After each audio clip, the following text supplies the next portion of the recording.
महाराष्ट्राच्या राजकारणात एक नवीन अध्याय सुरू होत आहे। सुनेत्रा पवार दिवंगत उपमुख्यमंत्री अजित पवार यांच्या पत्नी आज त्यांनी राज्याच्या उपमुख्यमंत्री म्हणून शपथ घेतली आहे।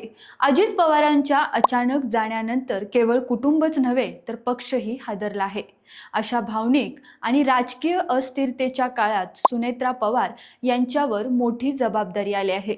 नमस्कार, मी सनोफर, तुम्ही पाहताय रोकठोक महाराष्ट्र न्यूज। चला तर मग आपण थोडक्यात त्यांची पार्श्वभूमी जाणून घेऊयात। त्या शांत स्वभावाच्या जरी असल्या तर त्यांची प्रभावी प्रवासाची सुरुवात आहे। सुनेत्रा पवार यांचा जन्म 18 ऑक्टोबर 1963 साली झाला। त्या धाराशिव जिल्ह्यातील स्वातंत्र्य सैनिक बाजीराव पाटील यांच्या कन्या आणि राष्ट्रवादीचे ज्येष्ठ नेते पद्मसिंह पाटील यांच्या भगिनी आहेत। 1983 मध्ये छत्रपती संभाजीनगर एसबी कॉलेजमधून कॉमर्सची पदवी मिळवली। 1985 मध्ये त्यांचा अजित पवार यांच्याशी विवाह झाला। विवाहानंतर त्यांनी अनेक वर्षे राजकारणापासून दूर राहणे पसंत केले। कुटुंब, शेती आणि समाजकार्यात रस ठेवत त्यांनी शांतपणे काम केले। सामाजिक कामातील त्यांची मजबूत ओळख थोडक्यात पाहूयात। अजित पवारांच्या कामातून प्रेरित होऊन त्यांनी काटेवाडीमध्ये ग्राम स्वच्छता अभियान सुरू केले आणि काटेवाडीला महाराष्ट्रातील पहिले आदर्श इको विलेज बनवले। 2010 मध्ये त्यांनी एन्व्हायरमेंटल फोरम ऑफ इंडियाची स्थापना केली।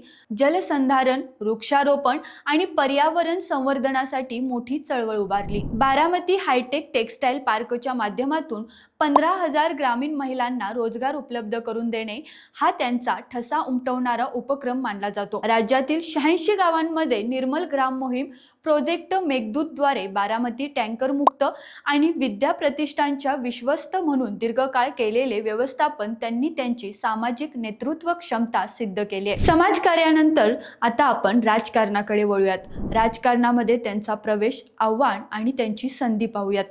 2024च्या निवडणुकीत त्यांनी बारामती लोकसभेची निवडणूक राष्ट्रवादी काँग्रेस अजित पवार कडून लढवली। त्यांचा मुकाबला सुप्रिया सुळे यांच्याशी झाला आणि त्यांना पराभवाचा सामना करावा लागला। मात्र लगेचच 18 जून 2024 रोजी त्या राज्यसभा खासदार म्हणून निवडून आल्या। तसेच त्या राजकारण आणि समाजकारण तर बघतातच, पण अजित पवार यांच्या निधनानंतर राजकीय जबाबदारीचा नवा टप्पा त्यांच्या आयुष्यात सुरू झाला।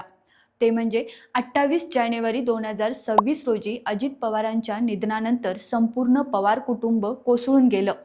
मुलं अजून राजकारणात नवखी असल्याने पक्षाला मजबूत नेतृत्वाची गरज होती।